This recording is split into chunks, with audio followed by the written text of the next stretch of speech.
বিস্কুটের গুঁড়ো আমার ছিল না, আর একটু ডিম ফেটিয়ে নিয়েছি একটা। তারপরে এই চিকেনের যে আমি পেস্টটা তৈরি করেছি সেটাকে গোল গোল করে মাঝখানে একটু ট্যাপ করে, চিজ যেহেতু আমার কিউব চিজ ছিল না সেই জন্য আমি ওই স্লাইস চিজগুলোকেই কেটে কেটে নিয়ে ওইটাই মিডিলে দিয়ে ডিমের মধ্যে দিয়ে, তারপরে এই যে দেখো ডিমের মধ্যে দিয়ে তারপরে ব্রেড ক্রাম্বস করে করে রেখে দেবো।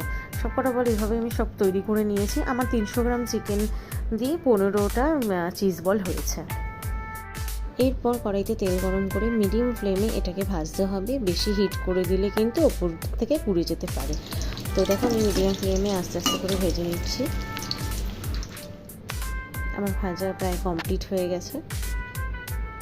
এবার চলো তোমাদেরকে মাঝখান থেকে কেটে আমি দেখাচ্ছি যে চিজটা কি সুন্দর ভেতরে মেল্ট হয়ে গেছে, আর খেতে কিন্তু অসাধারণ হয়েছিল।